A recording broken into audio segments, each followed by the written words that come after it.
अमृत अमृत अमृत भाई। अस्सलाम वालेकुम। वालेकुम। भाई सेब है? नहीं भाई। कुछ देर बाद भाई सेब है? यार तो लगेगा नहीं है यार, क्यों दिमाग खराब करता? कुछ देर बाद सेब है भाई? नहीं भाई तो लगेगा, चला जा बैठ मांगता सिर पा जाऊं तो दोबारा आया थे। चल निकल जा तो।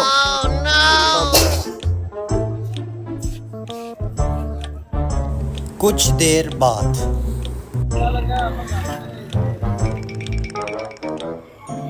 भाई इट्टा है? नहीं यार।